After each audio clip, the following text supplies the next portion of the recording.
community focus first to build a festival-like environment that's like warm, welcoming, inclusive. And then it provides the opportunity to engage in an expo type format to support those vendors and suppliers and brands that are helping to support the lifestyle and are giving you the latest and greatest. And then mix that with like entertainment, kids programming, clinics as it relates to building knowledge and exchanging knowledge. Are you into four-wheeling, camping, and exploring? How about off-road racing like mud bogs, short course, wheel-to-wheel racing, or even desert races? Well, you've come to the right place. Welcome to 4x4 Canada podcast. My name is Wes, and I've been four-wheeling since I was 6 weeks old. I have over 20 years experience in 4x4 shops, many more than that in the off-road racing, and a lifetime of exploring the backcountry across Canada. Every week we bring you a new guest where they give you their perspective on the industry.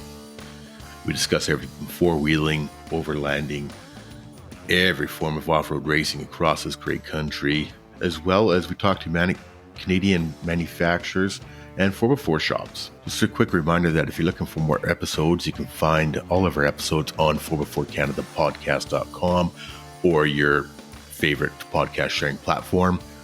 You can find us on Facebook, Instagram, and YouTube at 4x4canadapodcast.com. Now let's get to the show. Our guests today have been a huge contributor to the growth of overlanding in Ontario. Luke and Christian from Overland Nth, welcome to the 4x4 Canada podcast. Hey man, thanks for having us. So Overland Nth hosts 3 Overland Expo style events each year in Ontario. The Gathering in Albion Hills, the Rally in Muskoka, and a new event called the Chill Out in Bowmanville.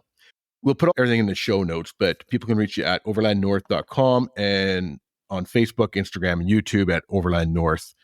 Then that is spelled NTH, just to mess with everybody's mind. I'm so excited for this conversation. Everything I heard about your events has been great. There's been good videos, and every comment I've seen on social media has been positive. I've even interviewed some of your vendors, and they've all spoken highly about your events. For those that have not attended one of your festivals, can you explain what they are, what happens at them? Yeah, for sure. Well, first of all, thank you, Wes, for having us on. Luke and I and our other partners, Kevin and Mike, who aren't on with us. We're grateful for the opportunity to get the word out. So kudos to you for inviting us over here. And we could get into some detail about the events for sure. I mean, at this point, what started out as a group of guys getting together with the plan of hosting an expo style event has certainly rapidly headed in that direction, but from like very humble beginnings. So it's been a wild ride for the last couple of years, and now we're into 23. We're about to have 3 of the most fun events for sure. Yep. I mean, that's top of the list. Our community is a really good group of people, and Luke, I think you can agree with the fact that we're creating a really interesting, not creating, but really like bringing together a really eclectic community of overlanders here in Ontario. Yeah, I agree with that. I think the cool thing is sort of it transcends like all these other groups, right? These other subcategories of subcultures. And I think one of the things we talk a lot about with Overland Nth is being like inclusive of all vehicles, makes, models, people, etc., and to help create a sort of really super warm and welcoming community, right? I think for context to your listeners and viewers, like Christian and I have a deep relationship, a friendship that started over 20 years ago, and I would say we always were that sort of group of friends that was welcoming to others and wanted to create spaces when attending college up in Barrie that, keg party, was fun and really brought people together to have a good time, but exchange ideas and hopefully build like lifelong relationships. So yeah, that's one thing I've found is that the overlanding community seems to be a very open community. Yeah, I mean, we've sort of become like the connection point for all of these different cliques and groups, and there's a lot of people that are like initially somewhat trepidatious. Like there was a couple of single young ladies who joined us at our last event who were like, I really want to do this thing, but I don't know how to get started. And then they come and join us at the rally, which is our totally kick-ass runway event at Deerhurst Resort. And we have this amazing weekend. And now they have 20 new friends. So they can get together and go on adventures together, which is like a really cool byproduct of these events that we do host.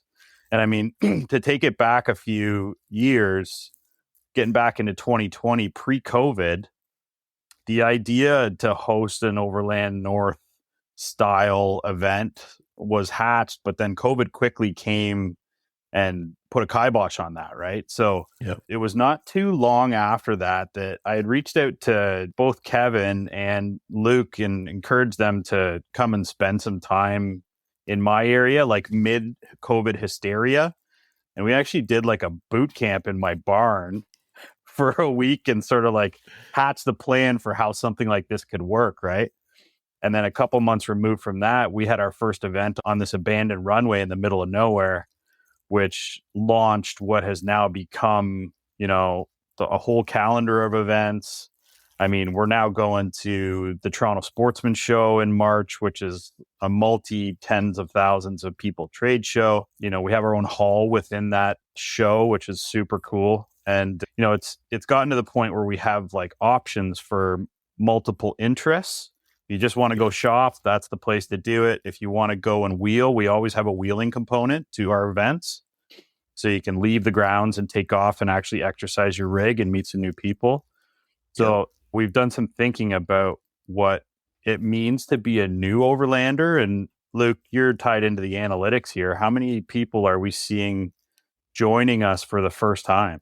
Yeah. So, we were pleasantly surprised to see, like, at a recent show that almost 50% of our audience were all first time festival goers. So I think that speaks to the interest within the segment. And then also just people who want to find like-minded communities that are into connecting with nature, motorsports, getting out, testing out their kit, building their kit, learning from other people's sort of experiences, mistakes, whatever you want to call them, just like having a really good time and building those sort of hopefully lifelong relationships. And it's cool. Like, we've actually seen, it's funny, I think of one of our sort of longtime guests now, we've only had like 4 events, but BJ Hale, BJ was so excited to be a supporter of our I think it was our first or second event. And now, like, he's gone off the deep end, down the rabbit hole, has an amazing rig. He started with like a pickup truck and brought like his 4 or 5 other people. And then now they're out every weekend. They're wheeling, they're doing it in the summer, fall, winter, spring, it doesn't matter. And it's just cool to see how it's become a lifestyle for them. And they're such great ambassadors, for the space and the segment and the lifestyle, but also for Overland North, right? And they've helped develop our community. And I think they're like a testament to, sort of what we're trying to do. And, some of our number one value is community, right? Yeah. Like, and when we look at these things and we want to stay true to that so that we don't lose sight of, sort of what we're really trying to achieve and do. And we try and focus our decision-making around how it is we can best serve that community. I think it's pretty cool to see stories like BJ's come about. And I get jealous because he's out wheeling all the time, and more so than I am. And I have a feeling it's because, doesn't have little ones. No kids. No. So, but from all the videos I've seen and the feedback I've seen on social media, you guys do a great job of bringing all these little niches together, right? You've got everything from your typical Overlander with a rooftop tent and boards on the side of their vehicle to the van life guys. And then there's even some hardcore guys in there. And there's a real variety or mix of people going to your events, and every single one of them is having fun. And from what I could see, you get a van life sitting there talking to a hardcore 4-wheeling guy. And there's women coming into it now. And it's definitely an excellent job from what I've seen. Everybody's all very inclusive. Yeah, thanks for that, man. And it's intentional, right? Like, we design the events to be very, like, we're creating camaraderie within the events. Yeah. We figured out very early in this journey that families should and will always be included in this. There's always tons of kids all over the place. At the gathering in particular, there's a huge feast on the Saturday night that's like wedding quality pig roast, like awesomeness. which is a big hit, right? And, there's kids ripping around on bikes all over the place. And there's relationships that get forged through that because, now that we're like old men and we're away from the camaraderie that kept us together every Saturday night. Yep. This is a touch point for us a few times a year to get together, get the work part of the day done. And then, the campfire is a crucial component of what we do. We keep ripping fires going at all the events to bring people together, right? Like we're all moss to a flame in that regard. So, we try to keep everybody as inclusive as possible, and we design our sites to make sure that everybody gets to talk to each other, right? There's no one off to the side necessarily. That's how you see a van guy talking to a lifted Jeep guy. Yeah. Yeah. I've looked at the videos. You see the big ones down in the States, and it's vendors and all this. And to be honest with you, it's almost overwhelming.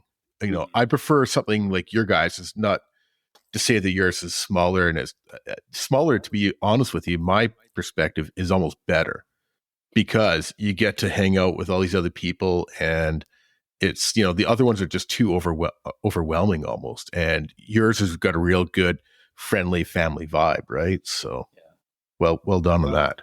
It's funny you say that. And first off, we got to get you over to Ontario for our next event. Maybe not February, but maybe you can come down and maybe not the February one, but I definitely want to come back out there and visit with some people for sure. Yeah, totally. But I want to pick up. Come to the gathering in June, buddy. Yeah, I want to pick up on that, your observation though, Wesley.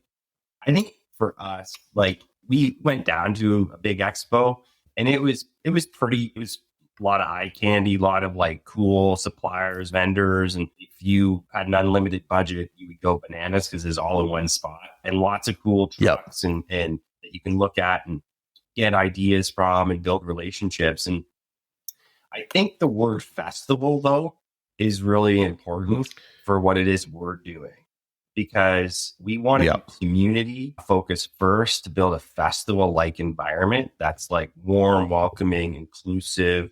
And then it provides the opportunity to engage in an expo type format to support those vendors and suppliers and brands that are helping to support the lifestyle and are giving you the latest and greatest. And then mix that with entertainment, kids programming, clinics as it relates to building knowledge and exchanging knowledge, so that if you're coming into overlanding or, whatever, you have some sort of base level knowledge that you can build confidence off of, and you can start to understand the cultural practices when going into the bush as well, right? Like why it is you don't go on a snowmobile trail in the winter, or why it is, you pack your trash out, or if you see someone else's trash, you pack that trash out. So I think that's one of the things we're really trying to focus on. And if we can build the community with more first time entrants into the space who want to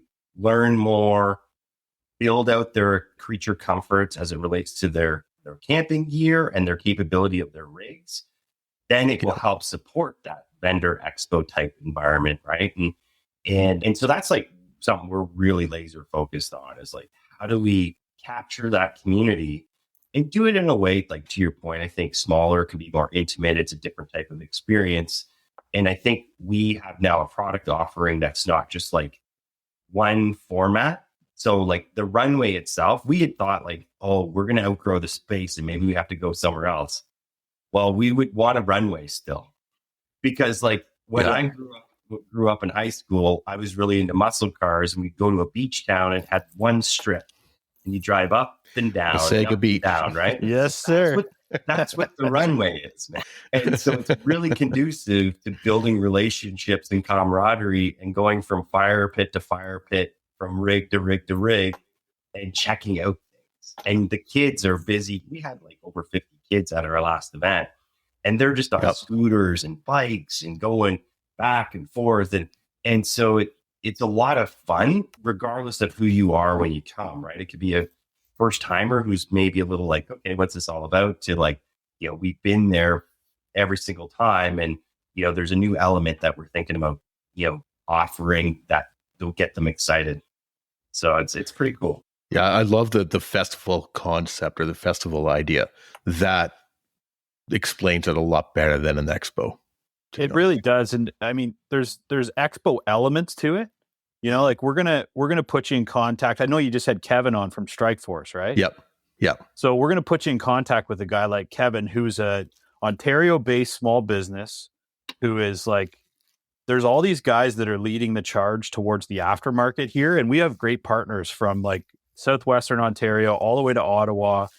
You know, it's really cool to be able to get all those guys together too, because then you can make an informed purchase decision because you've had some time to speak with somebody who's in the know, right? And you mentioned earlier National, like those guys are pivoting into another brand now, but yeah, you know, Action Car and Truck's been involved with us, Off-Road Rehab, Red Bear Outdoors, Off-Road Addiction. Yeah, they were there with us. We had lots of support from vendors like what used to be Four Wheel Parts. Even Oxford Dodge showed up to lend a hand. You know, the list goes on. We've even got small businesses like Afraid Not Ropes that are making Canadian recovery straps. Yep. You know, there's so many of these guys that are along for the ride with us because they know that our community can be influential within their communities too. 100%. So it's really cool in that regard. But I would also say it's important to note that like when we do these, it's one thing to go inside a building somewhere and have a trade show. We're going to do that to a certain extent at the Sportsman Show in March, which is coming up. Luke, you'll have to remind me of the dates. We'll have to shout Yeah, that I've got out, the dates marked down for, and we'll talk about that one in the set in a bit later on. I do have the dates marked down because I'm interested in what you got going on with that for sure. Yeah, so I just wanted to point out, though, that the other events, we're like completely immersed in nature, which is another one of the core values at Overland North. So, you know, even some people give a shit because Overland North happening in like just north of the GTA, that's not really, right? Like, okay, fair enough. But like we're north of the border here and we have access to all these potential overlanders in that general vicinity, right? But we also have this amazing conservation area at Albion Hills, which is second to none for nature. And it's like this untouched gem almost. Yeah. And when you compound that with what we do up in Muskoka, I mean, the rally route was a 4 or 5 hour loop that took off from that runway, and all kinds of guys went and did that and saw what that part of Ontario is like. So that's one of the things that we want to hopefully help people focus on is what the opportunities really are, because you might have to put some miles on the truck, but you're an overlander, so fill the tank up. Yep. And get going north or east or west or whichever way you need to go. And by the way, the Facebook group is a great place to weigh in and maybe get someone to come with you. Yep. Right. And that stuff happens all the time. And we have a really engaged population that are super helpful and always willing to, you know, make suggestions. I mean, we shy away from posting private trail routes and things like that because it's got a potential liability. But outside of that, I mean, we keep talking about going up and driving the ice road on James Bay, and there'd probably be 20 rigs that would want to come with us. Yep. You know, it's really cool. Yeah, I just joined the Facebook group last week there, and I probably lost like an hour of my time just going back through all the old posts. There's lots of good information and lots of good people in there, it seems. So for sure. So hopping back to 2020, you started talking about doing this before the pandemic. And then the pandemic came on, you guys still did it. That's ballsy. Well, it was. And I mean, like, so just to go from the inception story, I was sort of like sitting in the couch in my basement and I wanted to go to Expo, but there just wasn't one. Yeah. So I had originally rented a facility in Barrie that we were going to host this event at. And I wised up quickly when COVID came, and my old pal Luke here and our other friend Kevin came on board to make this thing really work, because it's a huge amount of work to run these events. It was Luke's suggestion to like, let's do it anyways. Even if nobody shows up, let's just throw it out there and see what happens. And the first event, I think it was like, we were right around 50 people, because the health unit at the time, they weren't even allowing gatherings at all. Yeah. We were still unsure as to what was going on with COVID, right? Was it going to wipe out the worldwide population? So we hosted this event, being very mindful of that, being outdoors. And it was a cold fall weekend. And we had 50 of the most enthusiastic and still diehards. We call them the OG crew now. that have come back to everything else we've done, which is really cool. But Luke's got some great connections with the folks up in Muskoka, and I think it's prudent to throw it over to you, Bud, because there's a lot that it could have just gone nowhere, but we took a swing and then it started from where it did, right? Yeah. So I just think about the word community, man. And so literally the community of Huntsville, Ontario, a place that I called home for a couple of years, came together and helped support us really, right? So, Jesse Hamilton, who, at the time was general manager at Deerhurst Resort, was full on like, yeah, absolutely. He doesn't understand anything about overlanding, doesn't get the subculture. He said, fill your boots, go for it. I'm all for it. And then we called the chain of commerce there, Kelly Haywood. She actually gave us all their audio equipment and supported us and helped us with marketing. Nice. And so I think of like how grassroots it was. And it was ballsy. And we had Christian had a grand idea and a vision. And the three of us came together and worked our butts off and pulled a bunch of rabbits out of our hat. And I think like the cool thing was people were so ready to get out of their house and meet other people who had shared interests that like we were sort of surprised. Like I think it was 34 rigs and 50 people that showed up. And, we were able to give them live entertainment. Dan DeWaskin from the Honey Runners, personal friend, he came and tickled the ivories, like freezing cold. I don't know how he did it. Maybe it was the whiskey he might have been drinking, So I go back to community, right? Like it's such an important part of like why it's our number one core value, because it wouldn't have happened without that community. And I would go so far as to say like just Christian was really is the founder with this idea, and then realized he needed some people around him, and he called on his community. And that was myself and Kevin Chandelmeyer, right? Like people that he had known for 20 years. And, next thing you know, 2 years later, we're back at the runway. We renamed the event the Rally, and we had over 300 people. So we went from 50 people to, 330 people at that event this past fall. And, I'm glad we were risk takers, and hopefully we continue to take risk and be prudent at the same time. But hopefully we can continue in that good vein and momentum, right? So I think the idea, and like I say, people definitely wanted to get out. You look at RV sales and side-by-side sales, and they were through the roof for a couple of years. Everybody wanted to get out. So I think as ballsy as it was to do it in the pandemic, that was actually almost the right time to do it, to get this thing started, right? Because people, like you say, people just want to get out and explore and talk to people about 4x4s and overlanding and all that kind of stuff. And I think it was almost the perfect time.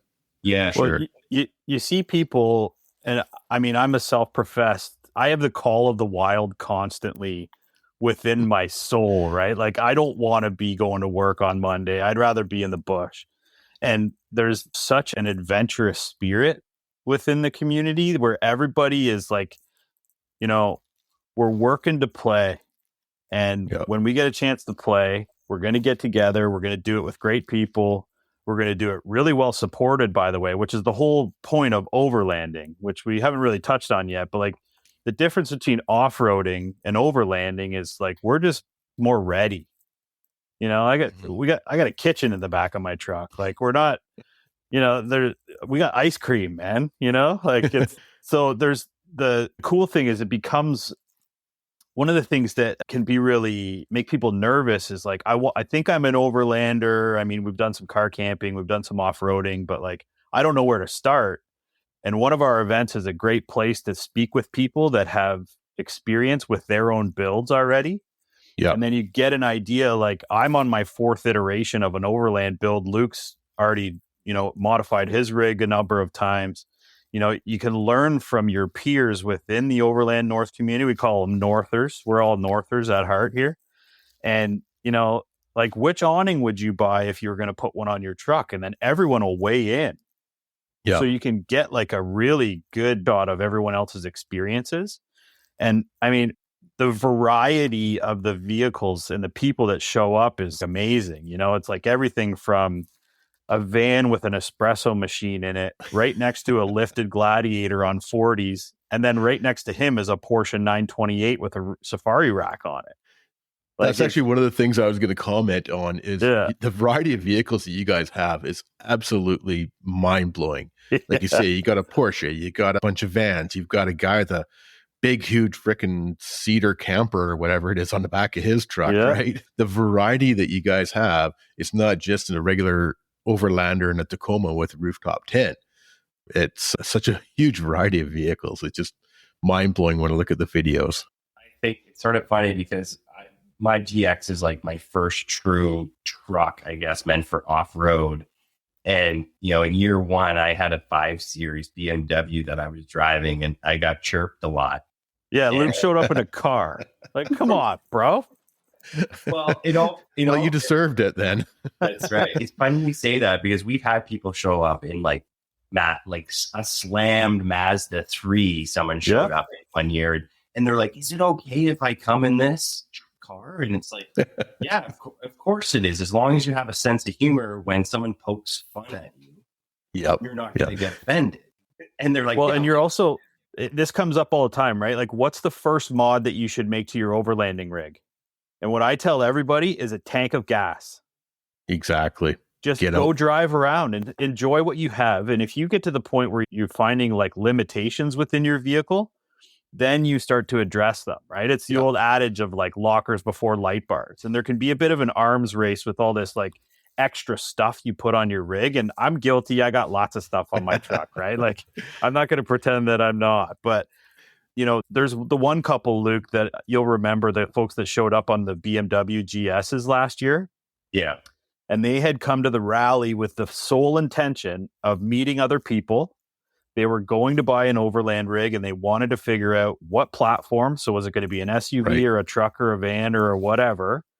What are your favorite brands that you support? How's the quality? What kind of tires do you run? All this kind of stuff. And they came and were like sponges for the weekend and then went and bought a 4Runner and put Nokians on it.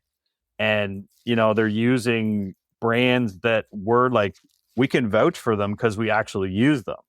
Yep. Right? Yeah, exactly. Yeah.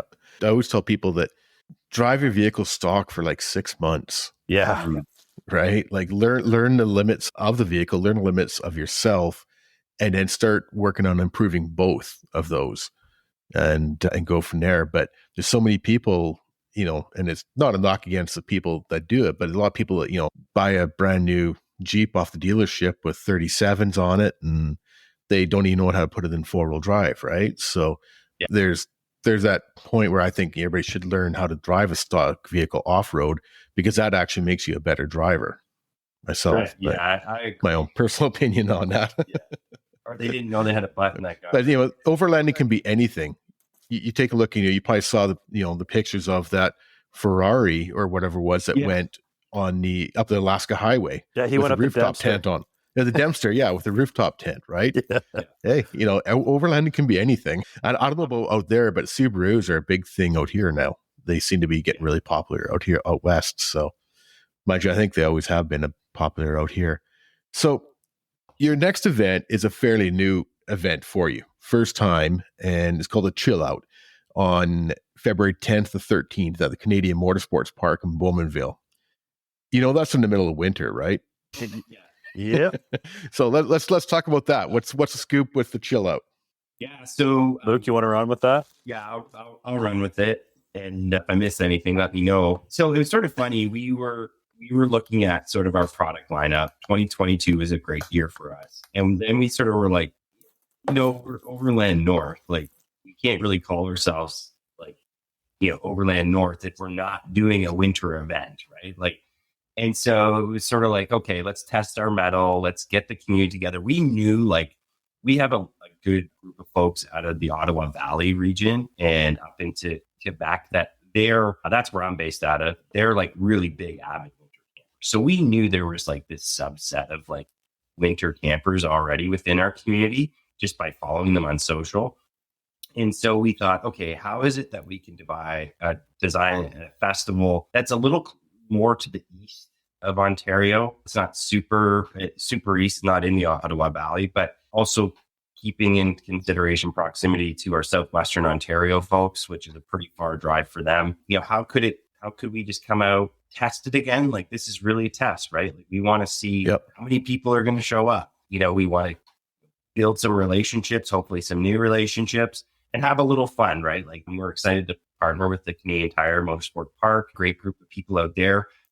To our surprise, when we were looking for an actual location, when chatting with them, we realized they actually have like trails on their property, like 4x4 trails on their property. So when we walked, it was like, okay, we might have got really, really lucky. So that's super cool. Like, right where we're gathering and camping is at a trailhead. So we're really excited about that. There's going to be logistics. It depends on weather and snow. It could be just like we're stuck all the time and we're winching people out, but we'll have fun doing it anyways. So that's super cool. And then for this event, speaking of the Subaru crowd, we wanted to like have a little fun and maybe show off our driving skills and do some donuts. The contest will be completely subjective as it relates to the judging. But we're going to throw that sort of element into it to have a laugh. And then we're going to we freeze, but we'll have lots of fires going. And I was going to say, knowing you guys, you'll have a big fire. So and in the area, we're going to have ripping fires. Oh yeah, for sure. And then in the area too, we're working with the guys from the Durham 4x4 club. They maintain a trail. It's a simple trail, to be honest with you, but it's called Hog's Back. And that's probably one of the only ones that's open really in the winter, but we're excited. I went and ran it and it's got really nice vistas, cool views. It's got some cool areas to it. So we're excited. The turnout looks pretty good so far. We have almost 50 tickets sold, which is great in terms of rigs and turnout. So that's cool. So maybe, hopefully we'll get 50, 60 trucks out, have a good weekend. Yeah, do some wheeling in the winter. We're going to have a good time. There's no question about that. But there's also a crucial element. And one of the reasons for a winter event is like, okay, we're in Canada where we have like boreal forest and 18 bazillion square kilometers of tundra. Like, we're going to go north, really north, and we're going to do it as often as we can. But in order to do that, you need to have certain ducks in a row, right? You need to be able to figure out how to do it safely. How are you going to stay warm? Yeah. Do you have a plan to like sleep and not turn into an icicle? Do you have like the kit on board that would necessitate cooking in freezing weather, right? Do you have the tires on your rig that are going to allow you to get to where you're trying to go safely? And, these events are sometimes a test of your rig. And I'll go back to friends of ours who are now on like a trip to Ushuaia, this amazing couple who had this totally kick-ass Land Rover. And they came to the rally a couple of years ago when we had torrential downpours the whole time. And they used that event to iron out the kinks in their rig because they were going to go and drive it all the way to the South Pole. And they realized that they had some deficiencies within their setup because they had never been in it in the rain before. Right. Yeah. So for this winter event is exactly the same thing where like I intend to go, we have plans to go up the James Bay Road to Radisson in the wintertime, potentially go to Tuktoyaktuk in a couple of years. If you're going to go and do that, you better be ready. It's a serious trip and you can die if you're not prepared and you're not surrounded by people that can help you. So that's another part of the puzzle is like, we want to make sure that we're dialed in because when we take off for 3 weeks, we want to make sure we all get back. Definitely. I think it's a great idea. When I heard of this, like, oh man, but then you get thinking about it and we're out wheeling in this winter time and knowing you guys, you'll have some good fires going, keep people warm. And the thing about wheeling or doing anything in the winter in Canada is dressing appropriately. And like you say, it'd be a good opportunity to check out the diesel heaters and make sure all those are all working and that. So I think it's a great idea. It's going to be really interesting. Yeah. I think there's been a run on diesel heater sales in the last like 30 days within our group. It's amazing how popular they've come over the last year, though. Even every time you look on Facebook, somebody's talking about a diesel heater, and it's just but like you say, in the last 30 days since you guys announced this. But on the flip side, Wes, you don't need a diesel heater. No. They don't take them up Mount Everest when they're sleeping in tents and they're about to summit, right? Like it's all about the gear. There's no such thing as bad weather. It's just bad gear. So if you got a good sleeping bag and you're prepared, you know, and you thinned your blood out a little bit with some Fireball and everybody's feeling all right, like there's no reason that you can't come to our winter event with appropriate gear and not have heat. I'm 100%. Not going to run heat. I'm going to be in a tent cot with, you know, winter rated sleeping bags, and that's it. I'm not bringing anything else. So and that's good for me. I don't have a diesel heater myself either, so it has been a little cool on some of the nights we went camping in late November and early December. But it's like you say, it's a matter of having a good quality sleeping bag and wearing 3 layers or whatever you need to do, and go from there. So, but that's where going to an event like that goes back to seeing how people do things, other people do things. And so people can look and say, hey, I never thought about that, or hey, that's a great idea. It boils back to basically just keep them warm. I think it goes to that knowledge exchange, right? And building that community, like what's the system? Hey, what's your system? You know, oh, you have a 2 sleeping bag system, and you take the 1 sleeping bag out that collects all the moisture and you dry it out, and then you bring it back in. And like, how do you fight moisture? Right. Like that's probably one of the biggest concerns when you're winter camping. To Christian's point about heat, you know, like, do you have to have a heat source, or do you have an actual system that will be, you know, such that you don't have to worry about, right? You're prepared. And like, to be honest, we're talking about 2 nights. So, but it will be interesting to see the casualties, as, you know, if there are any, as it relates to like starting up at 1 o'clock in the morning and leaving type thing. So that's going to happen. We'll do a pool on who's leaving first. It's kind of survival of the fittest, right? Because like, I'm not going to leave. I'd rather die. So, you know, like somebody's going to bail. And we actually had someone inquire, like, are there any hotels in the area? Like, I'm not really interested in sleeping in the snow. And fair enough. If that's not your thing, then you know, so be it, right? But it'll be fun. We're going to make sure people stay warm, and we want to make sure people do it safely too. You know, so like if you're running something that's burning fuel, we're going to check on you and make sure that you have a carbon monoxide detector and little things like that. Like we care about these people. This is family, right? So, you know, it'll be an interesting test. I hope it's cold, because then we're going to be able to wear the badge. We went to the first chill out, it was -20, and it was a hoot in spite of the cold, right? Well, that'd be a great marketing thing too, right? You know, the coldest overlanding festival in North America, right? We may be the only winter overlanding event in the world. I don't know of any other ones. Yeah, who knows, right? So you got to going back to Albion Hills on June 9th and 11th.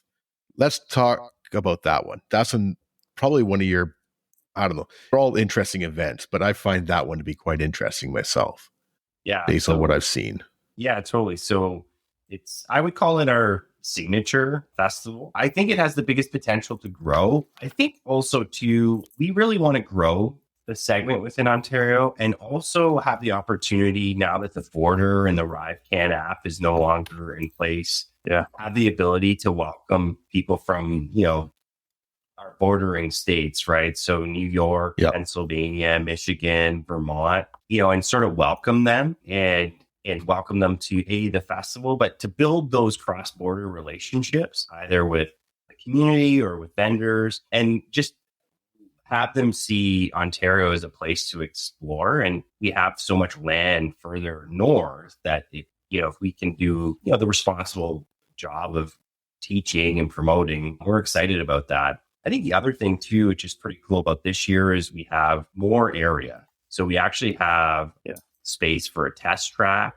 So we're working on some programming right now to actually do some driver training. We're talking to some folks out about that. So that's really exciting.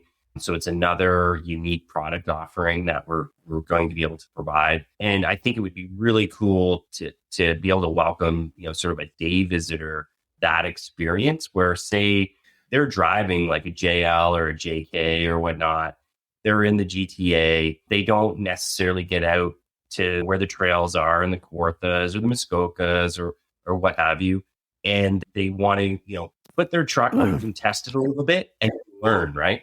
Like learn about maybe some of the essential recovery gear, learn about, what their vehicle can do and why having 4 points of contact is always extremely important as it relates to traction and grip and safety. How does it handle with the breakover angle, like all these different things. Because a lot of folks, let's face it, they have these beautiful Jeeps or Toyotas or 4Runners or what have you, and they maybe aren't testing them out as much. They haven't developed that confidence, right? So I think that's really exciting. And we learned a ton too from our first, we had to move venues last year really close to our date. And we were really, really lucky. There was a silver lining in us having to move to Albion Hills just because the team there is really sophisticated. They do a great job as being a venue partner. They're really open to our ideas. And I think they really were welcoming and helped support us. Again, not knowing what's overlanding, right? They're not even familiar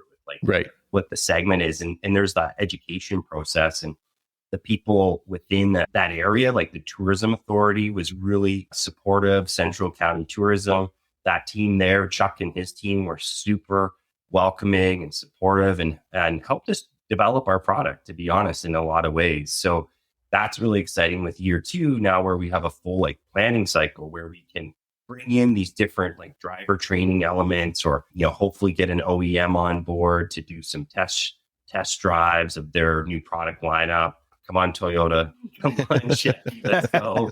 Not to call any. Toyota brought everything out at the SEMA show, right? For their new Overlanding series stuff. Yeah, so they got to have somewhere to show it off. So let's show it off in Ontario and Canada, right? So we're really excited about that. And then that going to the festival element as well, showcasing Canadian artists is really important to us. And local food. And food as well. So we're going to have food trucks this year, which is really cool to help, again, support that day visitor, but to create more of that festival vibe. And I think our team has done a good job of reimagining what the event is going to look like in 2023 based on all the feedback that we got from our vendors, from our pass holders. And we're stoked to really deliver another really kick-ass event. Well, if we look at that event, Wes, from the perspective of someone who's never done this before, so just imagine you could buy a day pass to the gathering for $10. You're going to drive up to Albion Hills. You get an opportunity to see hundreds of rigs. By the way, every camper that's there wants to talk to everybody, right? So you can pretty much go shopping at and see everybody's stuff, because everyone's so open and honest with each other. And then there's 3 full days of programming within the clinic program. So you want to learn how to use a ham radio, there's going to be a guy there that's going to teach you that. You want to learn how to pull a truck out with a recovery rope, you can learn that. I mean, last year we had Nick come and teach everybody how to build their own in-house battery system. So there's a ton of really useful information. So not only do you get to come and have some fun in one of the most beautiful conservation areas in the country, you get to come and check all the clinics out. You can come and check out all the vendors. If you want to, you can certainly camp with us. We would prefer if you stuck around for the weekend. But then you can come in as a complete newbie and leave armed with enough confidence to maybe take the next step, which is take your vehicle that you already have and go do something with it, or make a purchase to potentially dive into this whole overlanding thing. Because, what it's become really is overlanding as a segment is a fairly new concept. On paper, it's existed for forever. I mean, we're going to talk about the history of overlanding when we're at the Sportsman Show in March. And I mean, people have been overlanding for decades, if not centuries, right? We just put a name to it now. So we used to call it truck camping. Yeah, man. Or four-wheeling and camping. And it really is that and so much more. Right? So if you're going to go and you're going to do an expedition style trip, you need to be prepared for that. You don't just load the Civic up and head up the Dempster. You got to do some thinking about it first, right? Or you can in a Ferrari, apparently. I don't know. But, you can literally come with absolutely no experience and just a hunger to get out into nature and meet some new cool people. And you can do that at the gathering. So that's we're really stoked about that, because we're going to see, there's going to be a couple thousand people there this year. And one's coming with eyes wide open, but they're also coming with ready to share the experiences that they've already had if they're the veteran to help, pay it forward. Yeah. Right? I really think that there's two things you guys brought up that I think is great ideas. The one is a single day pass, because like you say, not everybody, either they can't get the time off or they don't know what they're doing. And they might just want to bring, the family or the wife or the friend or whatever. And, hey, let's go check out this thing kind of idea. And I've seen it here at the BC Expo where people have had a 1 day pass and the next year they come back and bought the full 3 days. Yeah. And because they've got hooked is basically what it was. Right. But they didn't want to spend the full $120 or whatever it is to go see this if they didn't know what they're getting into. So I think the 1 day pass, especially that you guys are not too far after the Sportsman Show. Yeah. Right. So but I'm sure you're going to be pumping that at the Sportsman Show. And the fact, people, if they want to get some more interest, they can come up and check out your show a month later or 2 months later, whatever it is. Yeah. And I think they sort of get them hooked at that Sportsman Show down in Toronto and then get them severely hooked at your event at the LB. The gathering is the gateway. So I think that's exactly. Yeah, I think that's a really good idea. And then the other idea is the course, right? So I think that's definitely a good idea because a lot of people don't know. A lot of new people don't know what their abilities are. And a lot of people will be more surprised about their abilities of the vehicle and their abilities as a driver with just a little bit of guidance. And a lot of people are, nervous or whatever. And I get it. But just that little bit of guidance, a little bit of push and showing them the right way to do it, I think is a great idea. We were all newbies too at one point, right? Exactly. Yeah. Exactly. So yeah, so I'm there's still a lot of things I'm new at. Yeah. Yeah, exactly. Yeah, I think to your point, Wes, I think it's cultural practices, right? Like you want to be safe, you want to be effective, you want to go and seek adventure. And if we can provide forum where we can exchange knowledge, best practices, and be proper stewards in the sense of like safety, environmentalism, conservation, that piece, leaving it better than what it was found, that sort of stuff. I think that's a real core value for us. And we're really stoked. I would announce it right now who the folks that, we're partnering with. It's not quite done. We're pretty close, but it's a Canadian company that are really well known and we're really, really excited to be welcoming them to the gathering to be able to provide this unique and, create an environment that's super supportive for people to test out their rig. I mean, when we went to Expo, they do these trainings as well. And I think that's one of their core components that's really well done. And we were next to a gal, Simone, I guess she's from Pennsylvania, originally from Chicago, but she has a Delica. And her Delica was actually the best Delica I had ever seen. It was mint. Maybe one of the only ones. It was mint. Okay. Like, it was amazing how beautiful and the condition was. And she didn't really know much about off-roading, but she came specifically. She's like, I know my vehicle is capable, but I need someone to help support me in learning about its capabilities. And by the end, she was such a student. She took it very seriously. And by the end, her confidence, you could just see, she was glowing, right? And I think that's like the perfect example of like what we're talking about, right? There's a bunch of people out there that want to get out there, but they just need a little help. They need some tools, they need some knowledge, and they need someone there to help build their confidence. And it's going to be close to that GTA. Not everyone can get out, and there's OF4WD has newbie runs and they do a great job, but they're out in the wild and they're like 3 hours away to get there, right? And not everyone can maybe make that time. So there's this barrier to entry. And so hopefully with the gathering, we reduce the barrier to entry. We create a unique experience. We're partnering with one of the best outfits out there. And we can now help build that confidence so that they will go to the rally in October and they'll go and explore a 4-hour self-guided overlanding route that has all these different elements. So I think that's really exciting for 2023 as it relates to the convert the mall crawler into the Overlander. Exactly. But yeah, I think it's wonderful. I think it's a great idea. The Four-Wheel Drive Association BC out here is a very big thing, and they have a number of trainers that have gone down to the States even to do their training, and they put on courses here. And it's the same thing. You can see the people after the course, how much their self-confidence is growing just by spending a day or 2 days with some of these trainers. And It's a good thing. I'm really excited to see that. There's another aspect to this that's worth noting is like overlanding doesn't necessarily mean off-road, right? Mm-hmm. Some of the trips we do, we're on asphalt for like 80% of it. And the road to get to the cool lookout or see the historical thing or whatever is just a gravel road somewhere. It doesn't necessarily mean four low, diff locker on. It's really just like, let's spread our wings a little bit and explore new regions. That's one of the things that, we and Luke in particular is focused on is the tourism aspect of overlanding. Like, we want to help support Canadian-based businesses by driving traffic by their door and highlight them on in certain ways. I mean, we got talking about doing this historical lighthouse tour in Bruce County, which we'll tackle at some point in the near future. And there's this whole maritime history that nobody knows anything about. So let's just go for a drive. You're not going to get even your tires muddy, but like that is still overlanding, right? And we're going to stop and we're going to be well accompanied by, we're going to have a hot pot of coffee on the side of the road when we take our break because we have all those amenities with us, right? So that's a big part of it too. Definitely. And we see that here in BC as well, especially with like the forest fire lookouts and that.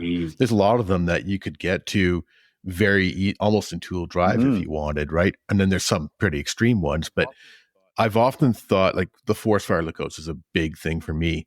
And I've often wondered how much money is spent in BC, for example, with the 4x4 or the overlanding crowd.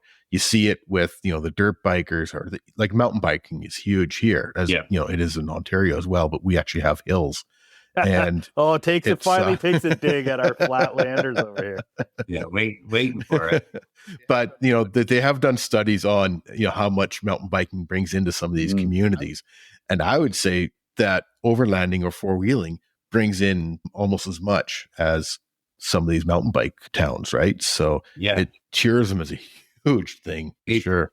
Picking up on that, overlanding transcends all these other subcultures, right? So it's sort of funny where my neighbor, I was chatting with him the other day and he's like, what's overlanding? And he's a mountain biker, right? And then he looks at me, he has an epiphany all of a sudden. It's like, oh, I'm an overlander. Yeah. And I was like, exactly. Welcome to the club, man. Yep. So it's sort of exactly same with, I did a 4-week snowboard trip all through the interior of BC and Alberta way back when. And we lived in like a Ford Econoline van, right? And we were overlanding. You know what I mean? We didn't know it then, but that's what we were doing. It was gross. Yeah, exactly. Because we weren't well equipped. But this is the thing, right? It's stages. So eventually my wife and I are going to get in our rig and we're going to drive to Alaska. We're going to do that. And for now, we're doing the baby steps, right? We'll do a 3 or a 5 or an 8-day trip and we'll explore other parts of this beautiful country that we have. By the way, Canada is incredible, no matter which province you're in. So, get out there and reach a little further than you did last time because you find so many cool things. And Luke, you can attest to this. Like if I'd said I was going to go to North Bay and I wanted to explore around a little bit, we would probably have 20 people weigh in on their favorite road or trail or lookout or lake, or here's where the pickerel are, or here's a great campsite. This is the best bacon and eggs. Like all of these things are all sort of tied in with the tourism and the community and the nature all as one, which is, it all comes back as like, we consider ourselves like a hub of information and community where people can sort of like, they can join in and be part of the nucleus that then shares it amongst the rest of their peer groups, right? Exactly. It's not just the four-wheeling, it's the kayaking, it's all that other stuff, right? It's the hikes, it's the mountain biking, it's one that is a overlander is doing multiple things quite often. For sure. Yeah, totally. Yeah, totally. So hopping up to the rally in Muskoka, September 15th to 17th, it's on the old airstrip. What is this I heard about soapbox derby races? Well, did you ever go to a soapbox derby race when you were a kid? I didn't actually, even though we actually had hills. So we did not. I can remember going down a hill that was probably too steep. We had a recycling bin bolted to a steel frame, and I had a helmet on that was too big. And like, it was a thing in my town of Kincardine, Ontario. And Luke actually suggested we do this as just for shits and giggles, right? And it'll be something that we'll expand on. We didn't have as many participants as we had hoped for last year, but it's something that's like, it harkens back to an era of simple, good old, DIY fun. And, people love to watch it. There's some good laughs to be had, and it's going to turn into an arms race. There's going to be some fast rigs there next year. Well, now that you've done it once and people have seen it and they want to do it, right? So, like I say, it definitely brings back a nostalgia about it. It's the same thing as us jumping our bikes over these jumps that we made with 2x4s in our yard and stuff like that, right? Yeah. So, it's now that people have seen it, I can see more people doing it this year. Yeah, well, it's sure. To Christian's point, like, shout out to James Knapp at Off-Road Rehab. Like, he stepped up big time, and this is who James is as just like a total like dude, man. He's like, what that? Yeah, I'm in. He's a big kid at heart, and he goes all out. And so he even had sound effects. Yeah. That's awesome. So, to all the builders out there, all the 4x4 shops and all the outfitters, like, come to the rally, see if you can outbuild James from Off-Road Rehab, because he set the bar pretty high. There you go. Throw down a challenge, for all the off-road shops. And it won't be easy. He'll have a rocket booster attached to that thing next year or something, knowing him. Totally. I saw a lot of videos of the rally from last year. Obviously Chrome was there from Van City Van Life, and that guy's got like a bajillion followers. So he's awesome. that probably helped out a bit, but everybody seemed to really enjoy that one as well too. So laid out a little bit different, but yeah, totally. And I would just pick up on your observation, right? I think one of the coolest things about our community is they create so much user generated content. Like, they love to capture content, and they're great storytellers. And that's part of our programming at the gathering. Is we have storyteller sessions where people get to, sort of stretch their wings, show off a little, talk about, a particular topic that we engage them with and they want to chat about. Usually it's a trip highlight, be it the East Coast, West Coast, that sort of thing. And so we are so lucky to have, such a great community supporting us, because that just speaks to the fun, and they're capturing those moments organically. And literally, that's the best marketing ever, right? Like, we produce marketing pieces, but really we have this community that does such a great job doing it and talking about it. And it was funny, you mentioned Chrome. It was our community that brought Chrome to our event. Like, it was anglers like who brought.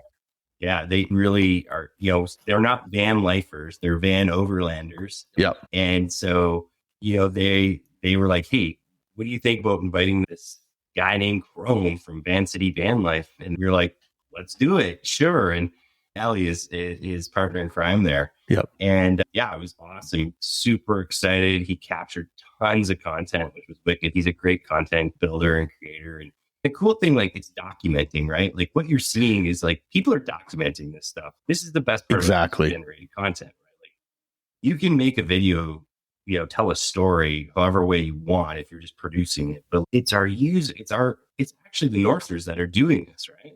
Like, that's so great. Like, I think we're so lucky. We're so fortunate. Well, what we also are, Wes, is like, there's no pretense. Everything you see from one of our events is 100% authentic, right? The moments that people are capturing there are just happening organically, because there's this, like, we touched on this an hour ago, there's this desire to get out there, and there's this desire for camaraderie, and like, you want to find like-minded people, and they're there. Like, they're there at every event. We have lifelong relationships with people now from having started this thing, and we're so proud of that. But it's also a blessing, right? Because we get to go, it's almost like a family reunion when we have the next one, because you get to see all these people you haven't seen for a few months. And like these guys have branched off and they went and did a really cool expedition, and then they share it, and it sort of snowballs. Yep.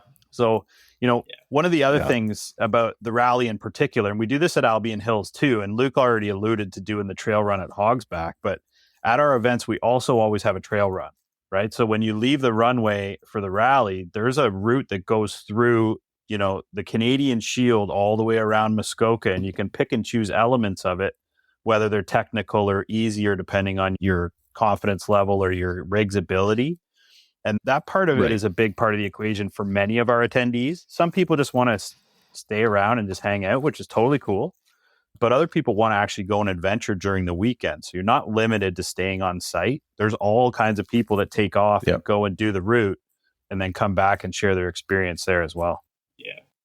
The other cool thing is there's actually other elements on site as well. So like on Sunday, a group went out and did paintball. Saturday night, they went zip lining, or sort of stargazing. That's cool. Which was really cool. So those are some elements that are already in and around the grounds that we've been able to partner with, treetop trekking and, Deerhurst with their paintball facility. And we're going to hopefully build a partnership with another partner that's there, in 2023. So again, it's like trying to build these different elements that suit different people's interests. I mean, even from a health and wellness perspective, for goodness sakes, we introduced like Saturday morning yoga for all of us people who need to stretch more. If I don't do yoga every morning, I am screwed. Like I got to do 20 minutes of yoga every morning. Otherwise it's the next day that just kills me. So getting old sucks. Well, you touch on health and wellness, and Luke and I talk about this all the time. There's no better medicine than being amongst trees in the forest where you have your cell phone turned off and the wind's blowing through the leaves. Like, we believe that getting out into nature is the best possible thing you can do for your family and your own personal health. So overlanding is a great 100%. Way to do that, because you can have the things that keep you comfortable, but you can still get out there off the beaten path and, just next time go a little bit further, do a little bit more, next time maybe, some people dive in head first, buy a 4Runner, lift it, put a rooftop tent on it and a kitchen in the back. It's really not necessary though. Like we talked about the dude who showed up with a lowered Mazda a couple of years ago, or a BMW. Beamer. Yeah. So 2 years later, now Luke's on a lifted 3 inches in a GX 470. So it does tend to get carried away, but nature's the best medicine. But no, you're 100% right there, and I went through a couple of years of depression pretty bad, and it ended up ruining, my relationship and that. And in the end, it was buddies getting me out. Like, I didn't even want to go out to the meet and greets and things like that. They're like, get your ass out here. Let's go for a drive. And, getting me out and getting me out in the outdoors, getting me out for that drive. And okay, let's go for a quick mountain bike ride. And that, is one of the bigger things that pulled me out of that depression, was the getting outside, the fresh air, the loons on the lake, and the kayaking. Kayaking is huge to me. And just that getting outside with nature and with friends, that is a big part of what brought me out of that. So you're 100% right. Yeah. So you've got some other things coming up. Talk about the Toronto Sportsman Show. Well, it's a really fun opportunity for us because we have like incredible legacy of a trade show that's in its 75th year, right? So like this is the place to go if you're an outdoorsman. It's always in the spring. So it's kind of like the kickoff to the year of let's get outside, right? So Sportsman has gone through many iterations over the years, and we're very fortunate to start conversations with them. And they see the value in injecting a new sort of breath into the Sportsman Show. And we talked about the synergies between different lifestyle hobbies, hunting, fishing, camping, and overlanding. They all intersect, right? So Luke's done a lot of work working with Mike over at Sportsman, and we're going to be able to offer a really cool sort of, again, like a touch point to overlanding for maybe people that don't know what it is, but also the brand and vendor support kind of around what we're doing. So maybe Luke can touch a little bit more on that. Yeah. So the idea, like, we really want to tell the story of like what overlanding is. And I'll just like share a story that happened to me where, whenever I see a cool rig, I pop a Overland North sticker under its windshield banner, right? And so I was doing this one day to like a jacked Gladiator, right? Like totally kitted, rooftop tent, on 37s, just like ridiculous. And this woman says, "Hey, what are you doing to me?" Or doing to my truck. And I said, "Oh, hi, is this yours?" She said, "Yeah." And I was like, "That's a wicked Overland rig." She's like, "What's an Overland rig?" And we got to talking. They're like, her and her husband go way far up north to go fishing and shoot moose up into Quebec. And then they go down to Michigan to just slay whitetail. And so like, she's like, "We like this truck because we can get a lot of carcasses in the back." Right? Yeah. And it's like, right. And so I'm now explaining what overlanding is. And so so I think there's a lot of people like this particular lady out there who's like a true like outdoors person, very much into hunting game and getting connected with nature while you're sitting in a stand or whatever, or throwing a line. And I think it will be fun to just introduce a whole other concept to people who might be already doing it, but they're maybe not aware of like the brands and the kit and the specialized products that will actually help elevate their experience while in the bush, right? And so by doing that, hopefully we, like Overland North, we're a community, but we also want to be an aggregator of people who can be introduced to these types of brands and really understand like what is out in the marketplace. And hopefully they fall in love with some of the things. They buy some stuff from the vendors. They also see some cool rigs. So we're going to have like a SEMA style sort of exhibit showcasing some of our trucks, showcasing some products from some of the vendors that we brought on. We have like I call it a skittle, to draw everyone in. So we have a friend of ours. He has it's a DAF, right, Christian? Yeah, it's an ex-British military service truck that's just an absolute mansion on wheels that's 13 feet tall and has batteries to last 2 weeks. It's amazing. It'll get the attention. Totally. So from expedition rig to a 49 Harley Davidson panhead with a side hack on it. That story is it went to Tierra del Fuego in the 50s with two guys. So just showing overlanding can transcend all types of makes, models, and rigs. It's more about choose your own adventure. Like, what do you want to do, right? Do you want to be in a 4Runner? Do you want to be in the Gladiator? Do you want to trailer a rock crawler behind your Ford F-150 and float it out to the weekend and then just rip the rock crawl? Like, do what you want to do, man. Like, there's an overlanding component to it. And I think the cool thing is there's a bunch of cool brands and suppliers and manufacturers making wicked stuff that you're just like, okay, I need one of those. That's going to, my use case will definitely be, I need that. It'll make my life better. Sign me up. I'm sold. Now it is dangerous. I got a box today and my wife was like, "What's that? What's in the box?" Well, here's the other thing, Wes, is like, we're going to be able to show people the capability of being self-sufficient in 10 different ways, right? So if you're a Jeep guy, I drive a Tundra. That's my preferred rig after I've done a bunch of stuff over the years. Luke's in a Lexus SUV. Kev's got a 4-door Jeep. Mike's got a 4Runner. There's trailers that you can pull behind your rig that are very overland centric. Now we're going to have that represented.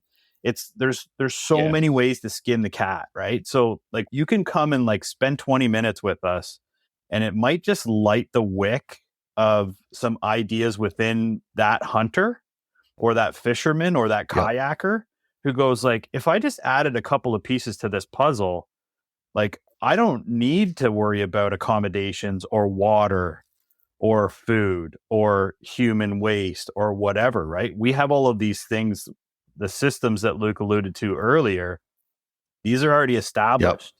So when you speak with somebody with experience, you can really go, oh, I didn't even know that was possible.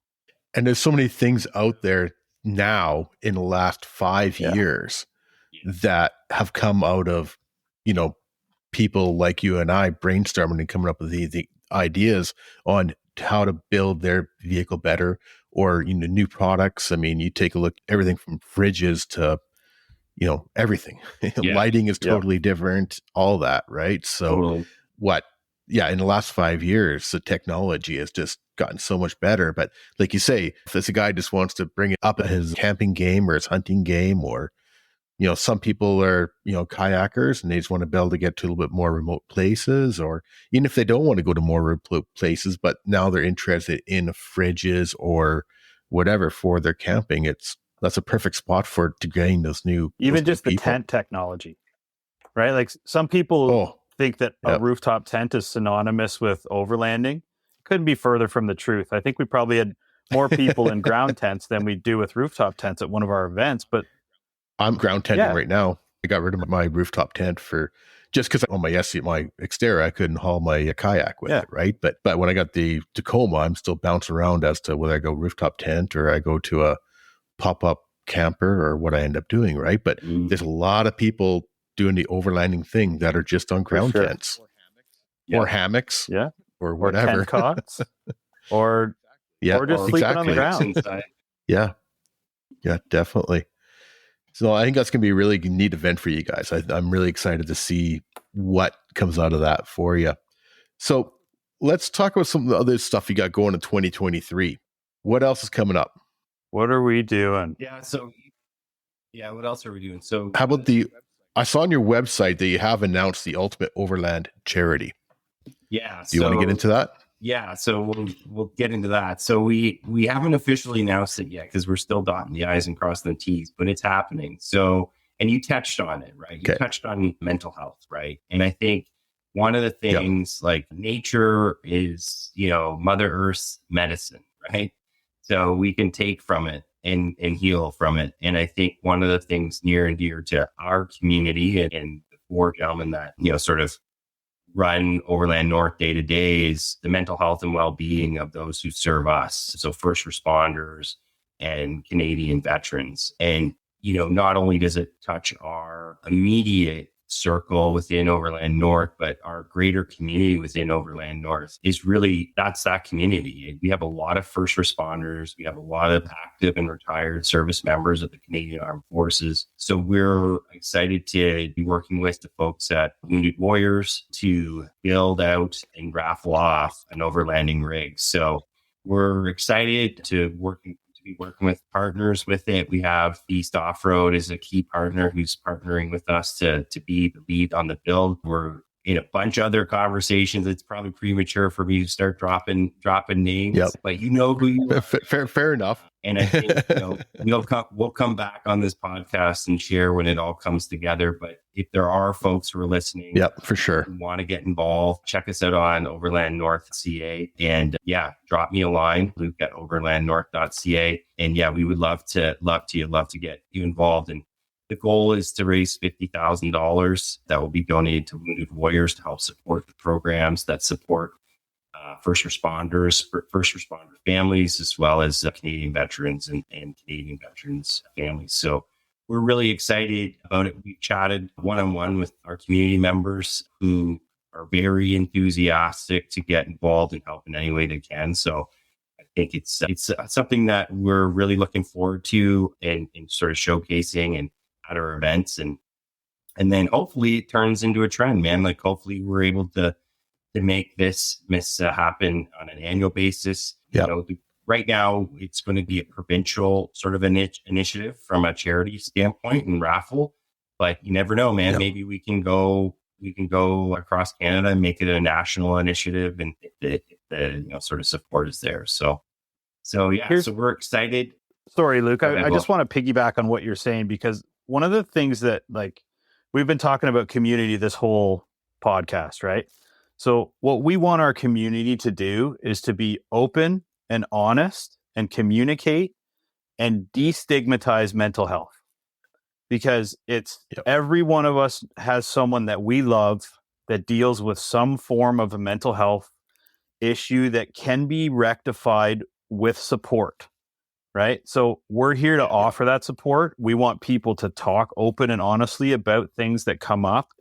We're experiencing an historically terrible time for people to not reach out, right? So we want people to know that there's a community here, and we're willing to open up the floodgates of conversation, just like Movember did about prostate cancer, right? let's talk about Yep. mental health Yep. and let's make sure that people that are out there, they know that there's people in their community, in our community in particular, whatever reach we have, whatever reach you have, Wounded Warriors. We want people to know that there are support networks surrounding them. And in any way that we can get the word out, that's a crucial part of the initiative, because we are touched by this personally. And so are you, right? And so is everyone. Yep. Yeah, 100%. So it doesn't have to be a taboo anymore. It's 2023 now. Let's get off of that idea completely. Exactly. And let's support those that need the support. And with a cool, we're going to build a really cool truck and give it away, right? For the cost of the raffle ticket. So what a great way to do that and break down those walls a little bit, because if we don't, then we have compounding problems. So. Yeah, exactly. And things are getting better in the mental health world. And being a man, I've realized that it's okay to talk about feelings, even though I was raised that I wasn't supposed to talk about feelings and stuff like that, right? But that's the way a lot of people are. They hold them in. And especially you get these frontline workers, whether it be police, firemen, EMT, whether it be military, seeing the stuff that they go through, it just absolutely blows my mind how, people can get through that, right? Mm-hmm. So, and PTSD is not just seeing people in a car accident or seeing a war or whatever. There's lots of people that do suffer from PTSD as well, that, you take a look at the First Nation schools and stuff like that, right? So there's lots, PTSD is not just, war stuff, right? So I think it's a really good idea. Mental health needs to be talked about more. And like I say, I've been through it and still go through it. Yeah. But everybody knows somebody that has, like you mentioned, everybody knows somebody that has had some sort of, for lack of better terms, mental issue. But most times you don't even realize it. Call that guy, by the way. Right. As soon as you watch. Exactly. Yeah. Yeah, exactly. Yeah, and so I think this is a great thing you guys are doing. Thanks, man. And thank you for sharing your personal story. I would say, mental health is like everyone goes through their own issues as it relates to mental health. You have your own story and you cope with it in your own way. And I think it's okay. It's not something that's bad. It's just a reality of everyday life. And you're not alone. To your point, Wes. Yeah. Yeah, exactly. And traumatic events happen, right? And whatever shape and form that trauma looks like for you, it can trigger something. And then there's something, some sort of event, external event or what have you, that can trigger it. And so I think for us, we want to break the stigma, but also acknowledge, if we can do something in our community, we can collectively come together to support those who support us and protect our public safety and our fundamental values, then let's do it. Right. And so I think it harkens back to community, and I think it harkens back to inclusiveness, right? Like, hey, we accept you for who it is you are and what it is you're struggling through. And if you need us as a community to help support you, you know that we're there for you, right? I was personally touched by mental health within my immediate family. I was also touched watching my friend who served in Afghanistan. And I know there's others. And I think this is one way that we can do a small little part to give back, right? So we're pretty excited, and more to come, more details to share. And again, if people want to get involved, let us know, because the more we can come together as a community to make this happen, the better. And I think we'll probably blow our target out of the water. That'd be even better. You could also win a really cool truck. We're going to put some amazing kit on that truck. It's going to be awesome. Exactly. Non-Ontario residents buy tickets. Yeah, we'll have to look at that. We'll have to look at, maybe we need to open it up to BC. Well, I think once we get some more information, I'd like to definitely have you guys back on board, and we can talk about just, what's upcoming with that raffle. Yeah, sure. Because the goal is to be live come February. So again, just pulling all the threads together and pulling all the partners. So yeah, we're right at the beginning stages, right? So once you get all that kind of finalized, we'll get you guys back on and talk more about that and promote that and see what we can do. So you guys are mentioning some of the businesses that you guys have worked with before. And I was actually talking with Kevin from Strike Force 67 I guess a couple weeks ago on episode 22. And we're talking about the Wounded Warriors on that interview. We've also interviewed a few of your other vendors. Episode 16 was David from Sky Tents. Yeah. And lucky number 13 was Ian from Afraid Not Ropes. And every one of those conversations, you guys came up and everything was positive. They couldn't stop. We had to stop talking to go on to other subjects. That's cool. Because all of those guys just absolutely loved it. So loved what you guys are doing, loved your events and that. Well, these guys are partners with us who like they understand what we're trying to accomplish. They understand we're trying to drive business to their business. And they understand that as we grow this thing, the rising tide raises all the ships up, right? So we love having David and the Sky Tent stuff on board.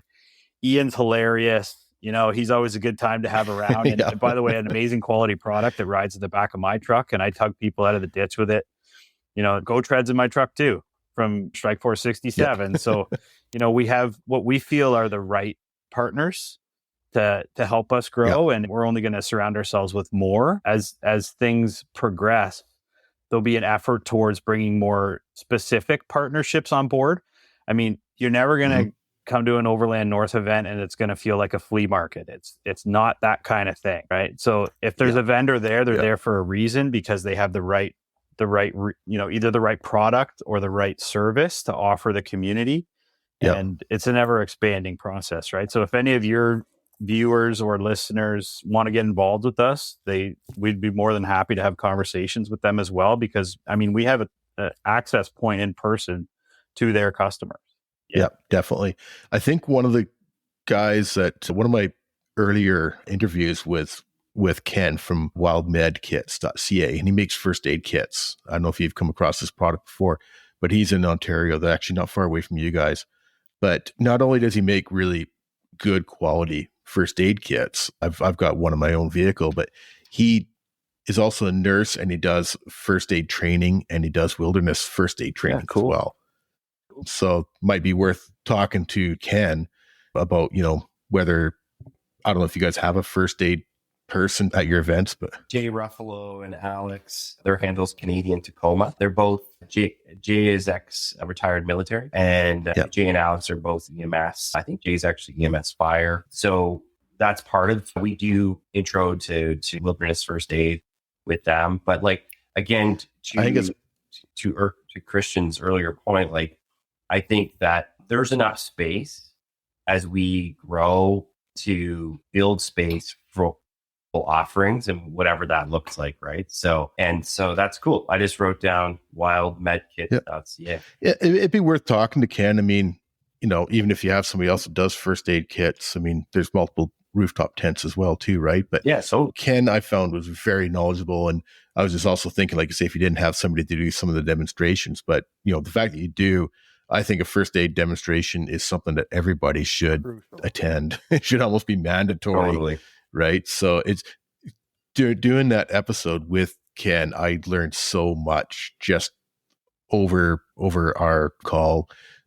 I can only imagine what you could learn in person from somebody that has experience. This aspect of preparedness is like a crucial component, right? And by the way, Ken, send us an email, info@overlandnorth.ca. But like, there's so many things to learn about being safe when you're out there. And I mean, 100%. It's a lifelong learning journey. There's a reason that everybody retrains every year, because something new comes up or you need to be refreshed on that.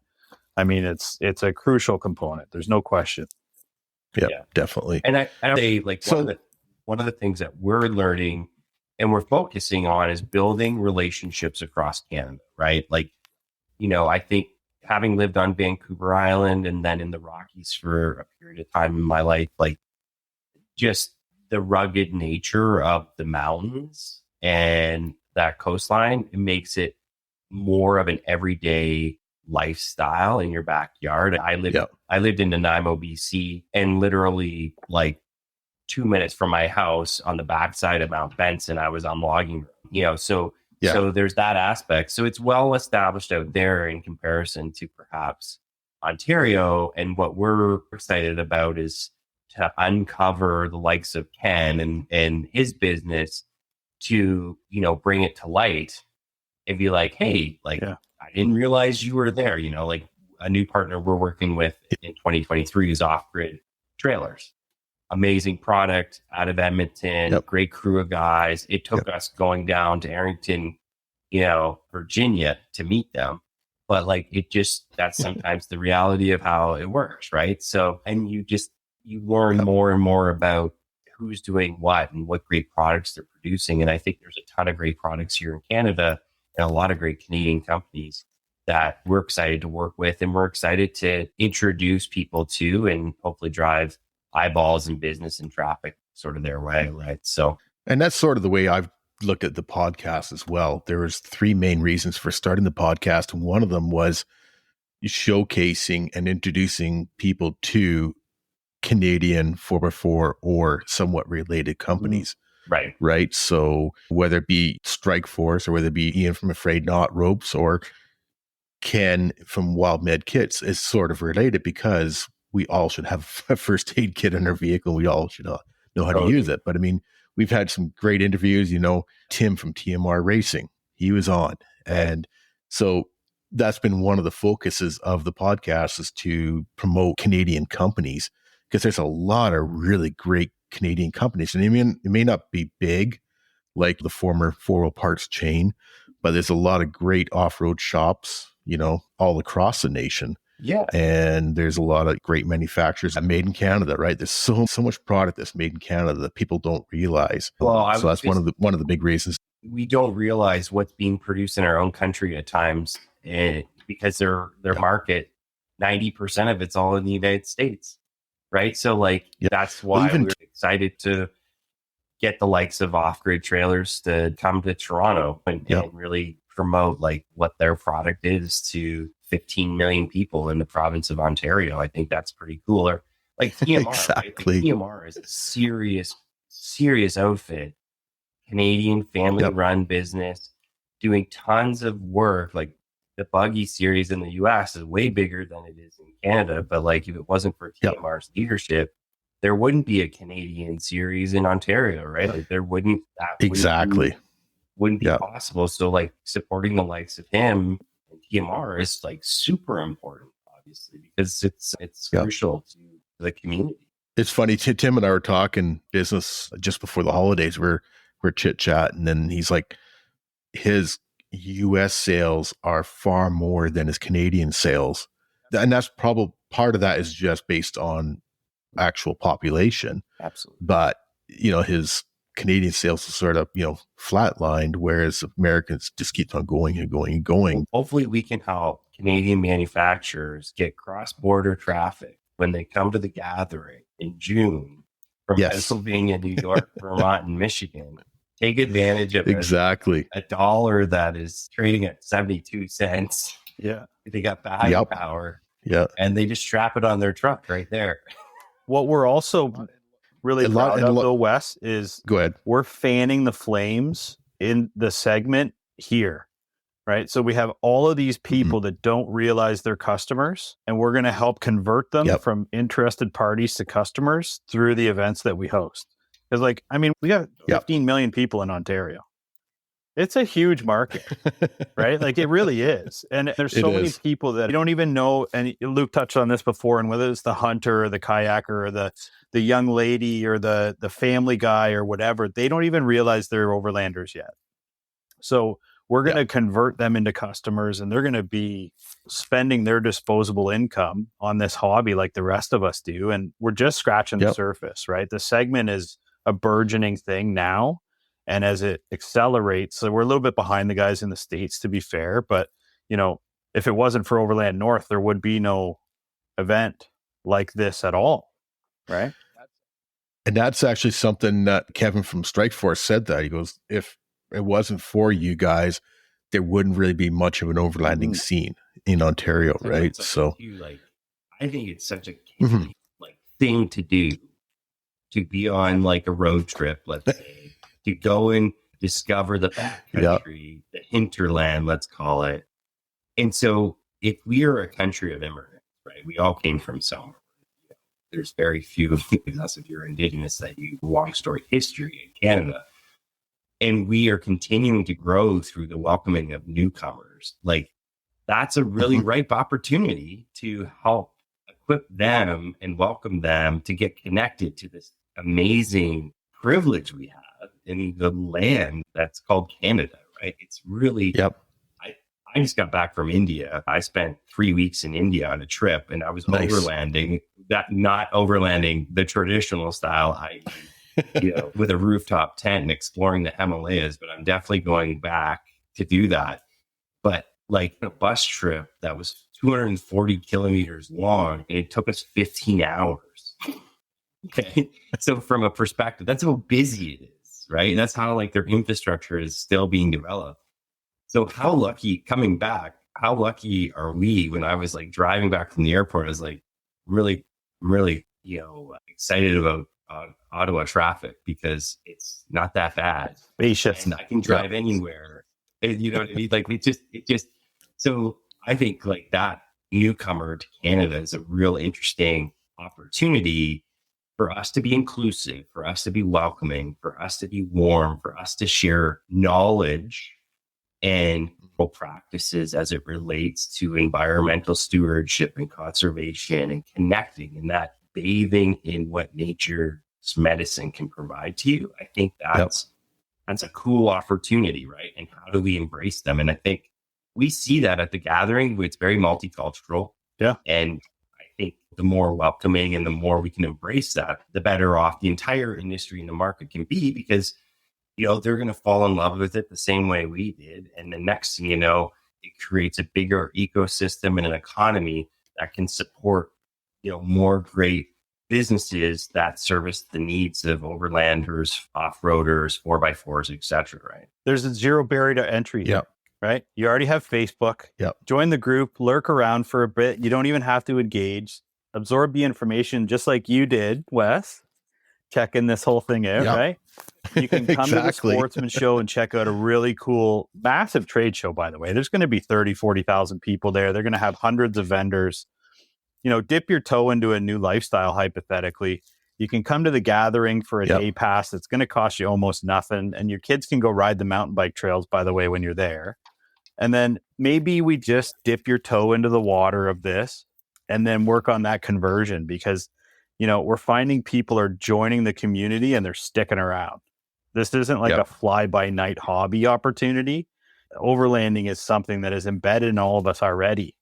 So we're rekindling that sort of adventurous spirit that brought us all here in the first place. And when we were younger, we did way more exploring than we do when we get older and have families and all that sort of stuff, right? So now we can actually tug them along with us because we have the experience and the amenities to make it happen. And your wife's not pissed at you because you don't have a warm and dry place to sleep and, there's nothing to eat, right? Like we're solving those problems. Yep. Yeah. I was listening to a podcast earlier on the way home, and it was actually from the Overland Journal. And the lady was saying that she grew up in South Africa and they used rooftop tents like 50 years ago, right? But she said then it was for different reasons. She's like, now it's just because I want to lug a big mattress around and be so comfortable while I'm camping. You can have a hot shower now on your truck. Exactly. So the last question that we ask every guest is, what Canadian would you like to listen to on the 4x4 Canada podcast? Oh boy, that's a difficult question. Luke, did you have someone pop into your head right away? Yeah. I would like to hear my friend Kelsey from 5 Star Media. She's our marketing partner.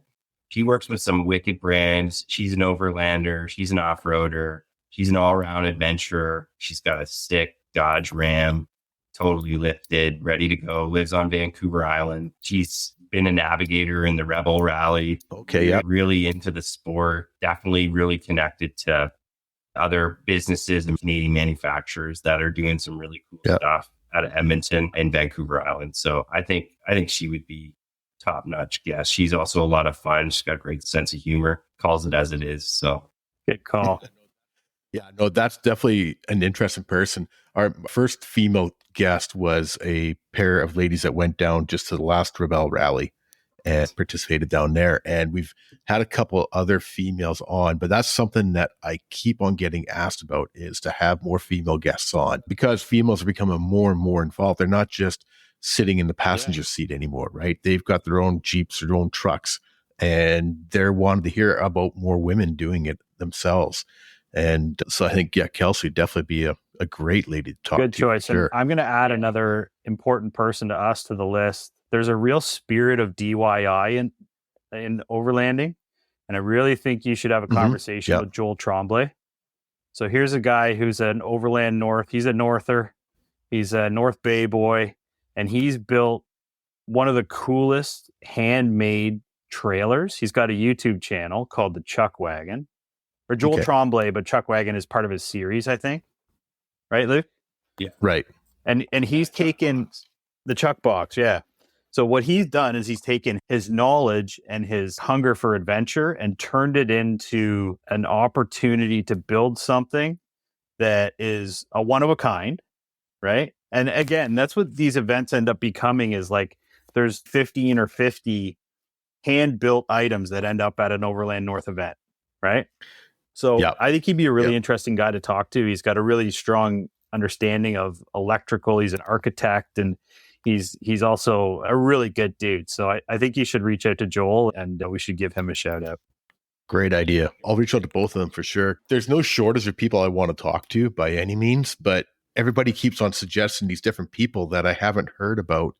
And it's just like, and then you just go down that rabbit hole of investigating that person. And it's been really eye-opening to even myself, who I've been in the four-wheel drive industry all across Canada for 30 years.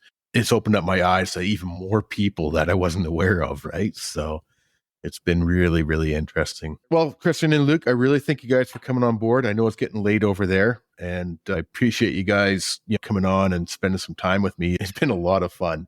I've learned a lot about Overland North. Once again, we're talking to Christian and Luke from Overland North. You can check them out at overlandnorth.ca or Overland North on Facebook, Instagram, YouTube, and it's Overland North is NTH.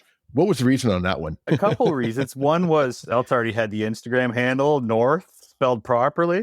But honestly, this is the proper English abbreviation for North. We don't use it so much here in North America, but it really is the proper abbreviation. And a happy accident was it turns out to be a really good search result on Google, because nobody else spells North this way. So why not, right? Right. It's a good marketing thing too, right? Because people will remember it. Once they see it, they remember it. So awesome, guys. I really appreciate you coming on board, and let's get back together when you get the raffle figured out and go from there. And I'd really like to make it out to one of your events this year. We'll see how it goes. I want to try and do a trip out to Ontario, but I want to plan it with some of the off-road racing guys, because that's where my life was in Ontario, was with the short course off-road racers. So I want to plan it around that too. So we'll see how it works out.